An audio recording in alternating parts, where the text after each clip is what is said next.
بن شعبہ کہتے ہیں ان کے حالات دیکھ کر کے تو لگ نہیں رہا تھا کہ چھاپی جائے گی، لیکن جلال جس انداز میں گفتگو ہو رہی تھی یہ دیکھ کر ڈر بھی لگ رہا تھا کہ کہیں یہ سچ مچ چابی لے تو نہیں لیں گے۔ پھر عثمان بن شعبہ کہتے ہیں وہ حالات بھی آ گئے کہ جب رسول اللہ ہجرت کر کے چلے گئے مکہ سے، صحابہ بھی گھر بار چھوڑ کر چلے گئے، عثمان بن شعبہ کہتے ہیں اب تو دل میرا چوڑا ہو گیا، کہاں مجھ سے چابی لینے کی بات کر رہے تھے، کہاں ان کا گھر بھی نہیں بچا، گھر بھی چھوڑ کر جانا پڑا۔ اگر کل تمہارا گھر چھوڑ کر جانا پڑے تو میری یہ بات یاد رکھنا، اس حدیث کو یاد رکھنا۔ حضور پاک ہجرت کر کے چلے گئے، صحابہ بھی اپنے گھر بار سب چھوڑ کر مدینے چلے گئے۔ عثمان بن شعبہ کہتے ہیں اب تو میرا سینہ چوڑا تھا، کہاں یہ چابی کی بات کرتے تھے، کہاں اپنا گھر بھی نہیں رکھ سکے۔ سال گزر گیا، 2 سال گزر گئے، 3 سال گزر گئے، 4 سال گزر گئے، 5 سال گزر گئے، 6 سال گزر گئے ہجرت کے بعد۔ پھر وہ دن آ گیا جب نبی پاک صلی اللہ علیہ وسلم 10,000 صحابہ کے ساتھ 20 رمضان المبارکہ کو مکہ میں فاتح مکہ بن کر داخل ہو رہے ہیں۔ سبحان اللہ سبحان اللہ۔ 6 سال کے بعد واپسی ہے، جب حضور تشریف لائے مکہ کی گلیوں میں اب مقابلہ کرنے کی کسی کی ہمت نہیں تھی، طاقت نہیں تھی۔ حضور پاک جیسی حرم مکہ میں داخل ہوتے ہیں سارے ادھر ادھر چھپ کر کے بھاگ رہے تھے جنہوں نے ظلم کیا تھا اپنے دور میں، کوئی اس کے گھر بھاگ رہا ہے، کوئی اس کے گھر بھاگ رہا ہے۔ وہ دن آئے گا، یاد رکھو، وہ دن یاد رکھنا۔ کفار مکہ بھاگ رہے تھے، جان بچا رہے تھے، اور میرے آقا کعبے کے پاس کھڑے ہو کر کے اعلان کر رہے تھے آج تمہاری جان بخش دی گئی ہے، آج تمہارے لیے رحمت کا دن ہے، ہم آج کسی کے ساتھ مقابلہ نہیں کریں گے۔ حضور اپنی رحمت کی خیرات بانٹ رہے۔ پھر آؤ سنو، 10,000 صحابہ کے ساتھ جب مکہ مکرمہ میں میرے آقا داخل ہوئے، اب خانہ کعبہ کھولنے کی بات تھی۔ چابی کس کے پاس ہے؟ عثمان بن شعبہ کے پاس۔ بلایا رسول اللہ نے، کہا ہے عثمان بن شعبہ آئے، سر جھکائے ہوئے آئے، ایمان لائے ہوئے نہیں تھے، کہا لاؤ چابی۔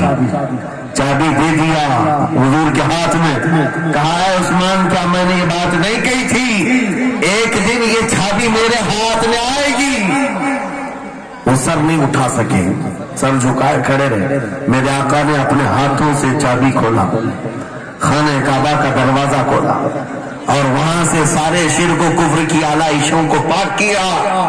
پھر اس کے بعد چابی بند کر کے اب سنو، میرے آقا باہر آئے اور فرمایا آج میں یہ چابی ایسے آدمی کے ہاتھ میں دوں گا جس سے قیامت تک کوئی چھین نہیں سکے گا۔ کیا بات ہے، سبحان اللہ۔ کتنا بڑا فرمان ہے میرے آقا کا۔ سبحان اللہ۔ حضور نے جب یہ فرمایا تو جو بڑے بڑے صحابہ تھے ان کے دلوں میں خواہش تھی کاش چابی ہمیں مل جائے، ہمارے خاندان میں چلتی رہے۔ وہاں صدیق اکبر بھی ہے، فاروق اعظم بھی ہے، عثمان ابن عفان بھی ہے، حیدر کرار بھی ہے، رضوان اللہ علیہ مجمعین۔ سب صحابہ کے دل میں خواہش تھی یہ چابی ہمیں مل جائے۔ میرے آقا صلی اللہ علیہ وسلم نے سب کی طرف دیکھا اور پھر آیت پڑھی ان اللہ یأمرکم ان تؤدوا الامانات الی اہلھا، بے شک اللہ تمہیں حکم دیتا ہے امانت اس کے اہل کے سپرد کر دو۔ یہ آیت پڑھ کر کے میرے آقا پھر انہی شخص کو بلاتے ہیں جن کے پاس پہلے سے چابی تھی، عثمان بن شعبہ قریب آؤ، قریب آؤ۔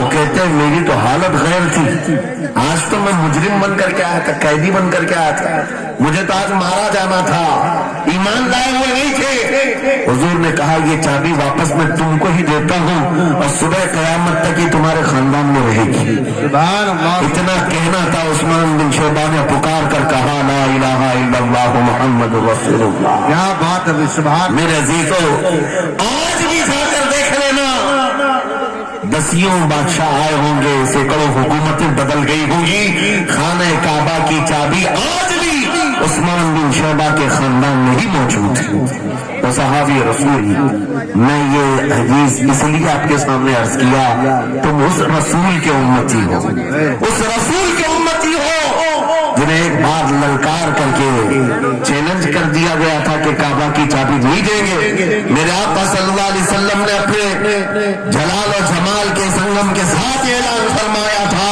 یہ چابی میرے ہاتھ میں ہوگی۔ آج اس حبیب کائنات رسول کائنات صلی اللہ علیہ وسلم کی امت کو میں یہ حدیث سنا کر کے عرض کر رہا ہوں، حالات اگر مکہ جیسے آ گئے تو نروس مت ہو جانا، ہمارا گھر لٹ جائے گا، ہماری چابیاں چلی جائیں گی، ہمارے کڑار دروازے بند ہو جائیں گے۔ اس نبی کو یاد کرنا، آقا آپ کا امتی اگر بے گھر کیا جا رہا ہے،